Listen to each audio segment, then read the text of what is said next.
tocante a esse isolamento social. Sim, ao isolamento. Esse foi o objetivo da minha vinda aqui hoje, justamente para orientar como se fazer esse isolamento. E seria o seguinte, o primeiro ponto, quem pode ficar em casa, quem não está dentro daqueles serviços essenciais, que fique verdadeiramente em casa. Porque esse vírus é um vírus de alta capacidade de disseminação. Um vírus resistente em meio externo e um vírus de contágio respiratório, por isso, uma facilidade tamanha de transmissão de pessoa para pessoa, né? Haja visto os números de infectados no nosso país e no mundo todo, né? Se a gente parar para pensar, esse vírus começou a circular na China na virada de 2019 para 2020 e o vírus já rodou o mundo, né? Então, em cima disso, tem toda uma preocupação sanitária. No celular e não funciona, né? não? Para tal, o que eu oriento? Primeiro, os idosos devem ficar em casa, porque são o maior grupo de risco. Idosos, doenças crônicas. São mais vulneráveis. As crianças que já estão afastadas da escola não têm necessidade de estar com criança para cima e para baixo, né? E pessoas que têm problemas imunes, principalmente, ficar em casa. Esses grupos de risco que foi tão falado, inclusive agora até se acrescentou as pessoas obesas como grupo de risco. Então essas pessoas que são tidas como grupo de risco, ficar em casa e praticar o isolamento social na sua plenitude. Uma orientação que a gente faz, inclusive até meus familiares estão tomando essa conduta. As famílias ajudarem os seus idosos. Por exemplo, tem um idoso em casa, aí tem que comprar alimento, tem que sair. Então, que uma pessoa da família mais jovem, saudável, se paramente de máscara, tome todas as medidas necessárias e vá fazer as compras desse idoso, vá abastecer a residência desse idoso da sua família, para que esse idoso não se exponha nessas idas e vindas aos comércios, porque é um convívio social coletivo, né? Outra questão importante, Walter, está no tocante à alimentação saudável. Nós somos o que nós comemos. Então, se você está em casa, está tendo uma alimentação saudável, evitando massas, gordura, alimentos ricos em açúcar, o açúcar em excesso, Walter, ele baixa a imunidade do indivíduo. Você já fica direto comigo. Entendeu? Então, se você está em casa tendo uma alimentação saudável, você já está se prevenindo contra uma série de doenças, como diabetes, hipertensão, evitar o excesso de sal, né? E também, se seu organismo está fortalecido, você também fortalece a questão de uma possível contaminação pela Covid-19. E essa contaminação, se ocorrer, você está mais preparado para esse enfrentamento do que o indivíduo que não está cuidando da sua saúde. São 11h10, estamos apresentando o noticiário 87 e hoje conversando com o enfermeiro Evandro aqui do posto da unidade 4, né, da UBS. Malvinas 4. Malvinas 4 aqui e trazendo esclarecimento aqui sobre o Covid, o coronavírus aqui, e que você pode também participar do programa. Você querendo, você liga, você faz a sua pergunta dentro do que ele possa responder, né, como um enfermeiro, com a experiência que ele tem, que é uma experiência realmente muito notória, né? A gente sabe do conhecimento que ele tem. Agora me diga uma coisa, tanta gente, uma casa com 10 pessoas, de porta fechada e tudo, eles estão realmente no isolamento.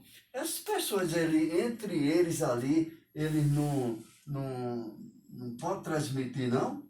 Walter, eu fiz uma fala logo no início da pandemia, porque esse vírus chegou ao Brasil através de pessoas de posse.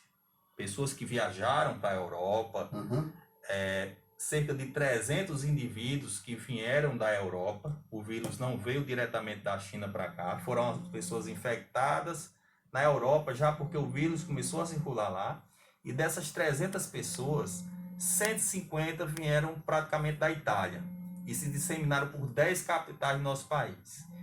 E esse fluxo de 300 indivíduos, obviamente que quem viaja para a Europa tem posse, né?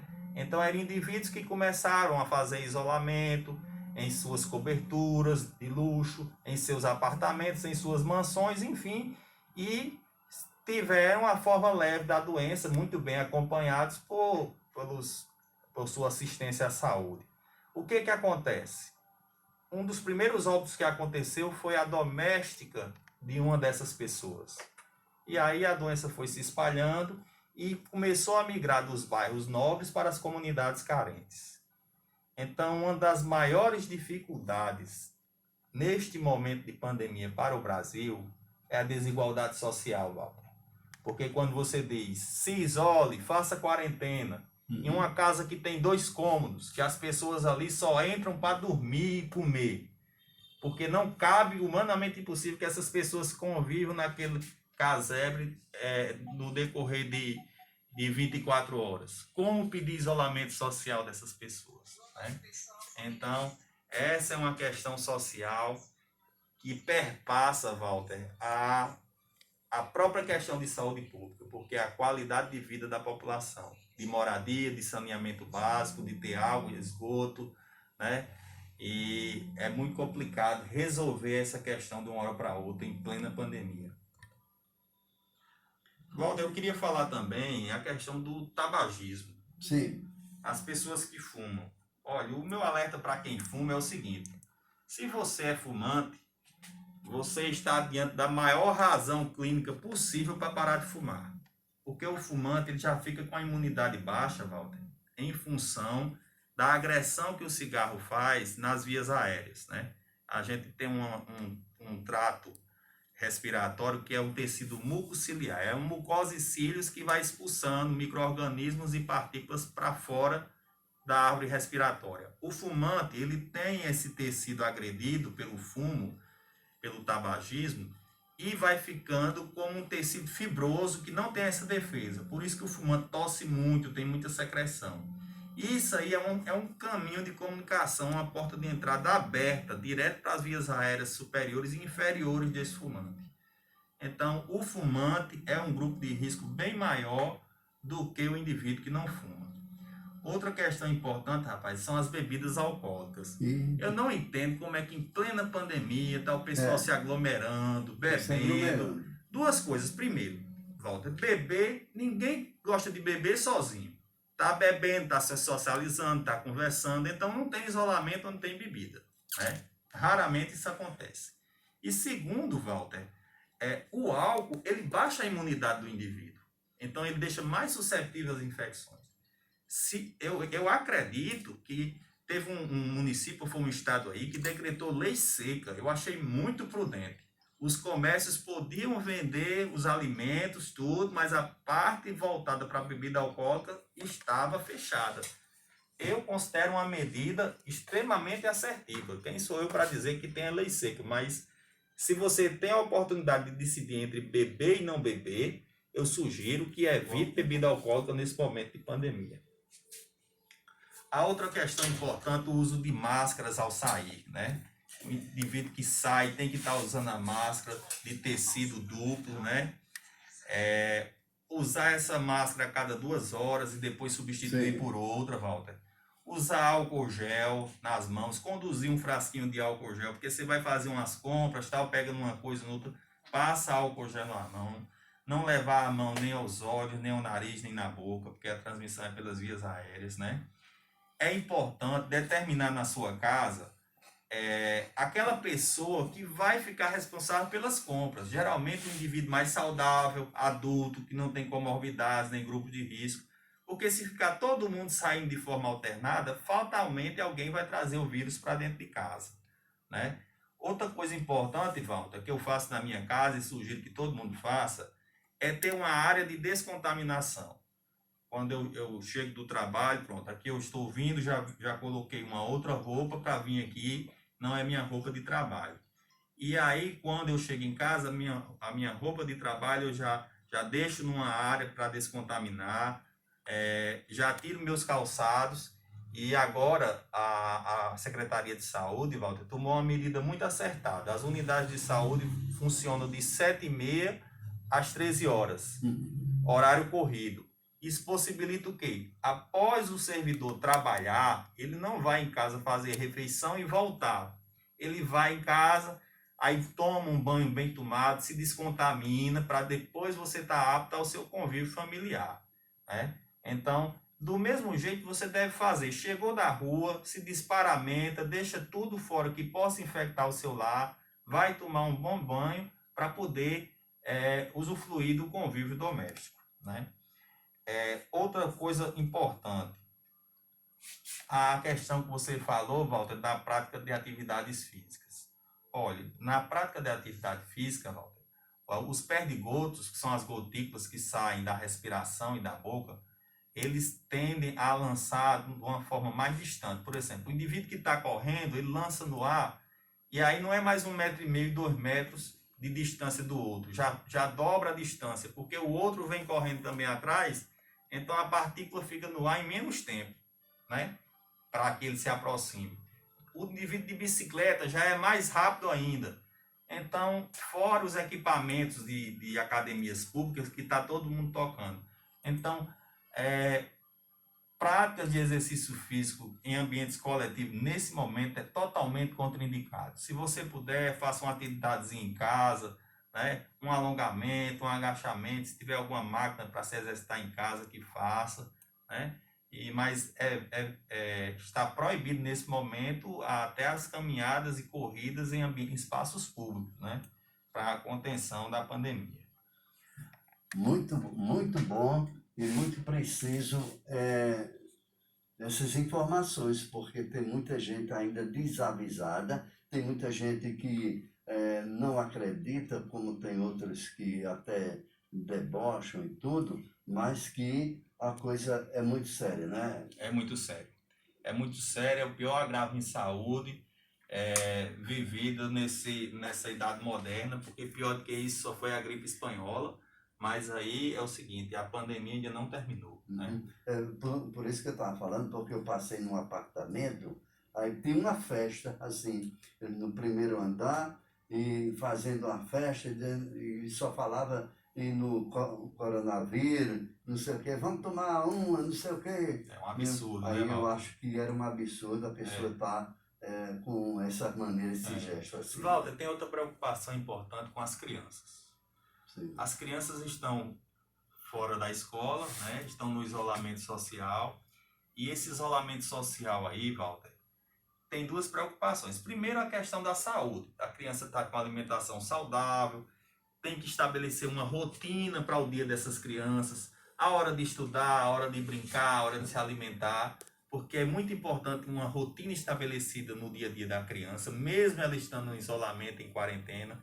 E outra coisa importante, Walter, é dar atenção às crianças, porque as crianças, elas são muito sensíveis na parte emocional, né? Criança é extremamente sensível. Aí uma criança precisa de espaço, de brincar, de atenção, e nesse momento elas não têm isso, elas estão ceifadas dessa possibilidade. E aí a atenção, o conversar, o brincar com as crianças, porque geralmente casas que tem, por exemplo, uma criança, 2 crianças, eles já não tem tanta possibilidade de interagir entre eles, né? E isso gera um estresse natural nessas crianças. Então é muito importante ter atenção, observar como está o emocional dessa criança, orientar, esclarecer, brincar com a criança, né? É fundamental nesse momento. Da mesma forma, o adulto em casa, né? O brasileiro não tem tanto hábito de ficar em casa. E aí ele tem que fortalecer a mente, fazer uma atividade prazerosa, ler um livro, assistir alguma coisa prazerosa, também de repente fazer um curso online, ocupar a mente, né? Atividades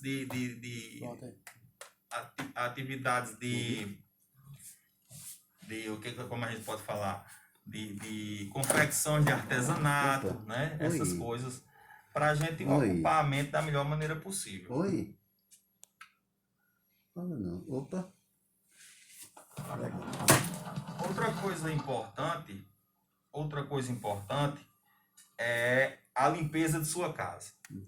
Fechou. Eu queria sua atenção especial, Walter, nesse momento, porque não é só a limpeza da casa na parte interna para que sua casa esteja limpa e não gere contaminação. Isso aí todas as donas de casa já fazem. Mas nós estamos num momento epidemiológico muito importante. E o que acontece, Walter? Está tendo sim casos de dengue em nossa região.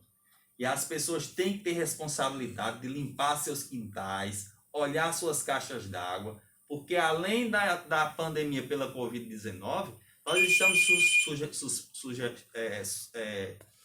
susceptíveis nesse momento a termos uma questão de uma possível epidemia de dengue, porque chove, faz sol, chove, faz sol. É o ambiente ideal para a proliferação do Aedes aegypti, que é o transmissor da dengue, né?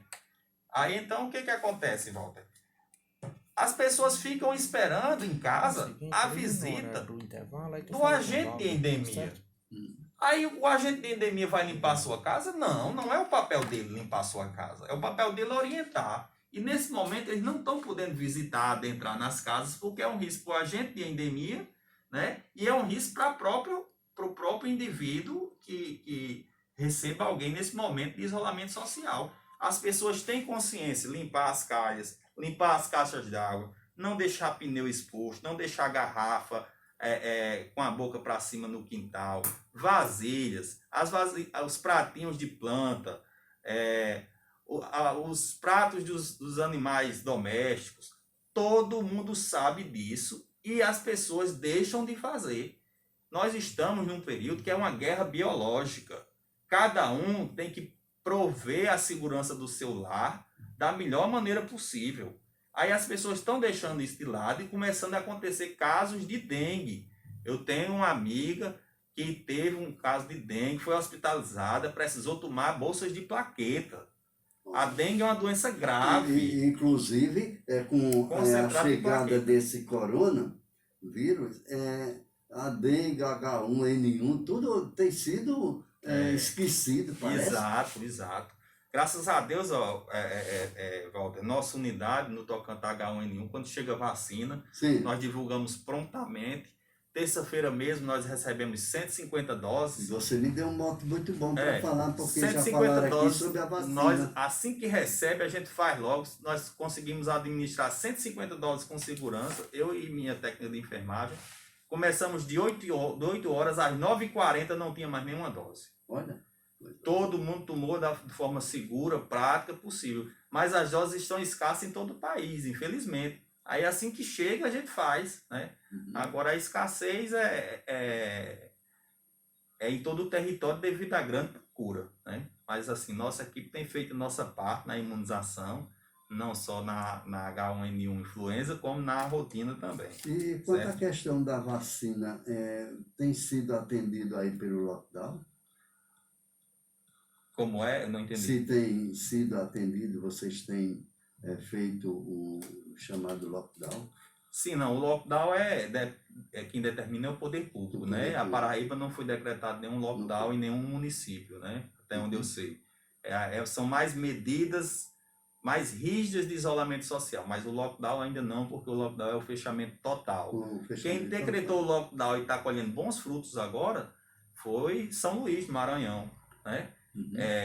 Lá estava crítica a situação e ontem eu vi uma reportagem que já tem vaga de leitos em UTI em São Luís devido ao isolamento total. E eu tratei justamente isso porque você sabe que tem crescido aqui na Paraíba, tem crescido o número de pessoas infectadas com o coronavírus. Demais. A preço de hoje a gente tem acompanhado os dados aí e vê com perplexidade esse avanço, né? Muito preocupante isso. Então, nesse sentido, a gente pede a colaboração de toda a população para que faça a sua parte e dessa forma tenha a responsabilidade por sua própria saúde, não só a saúde clínica, mas a saúde do seu lar. Muito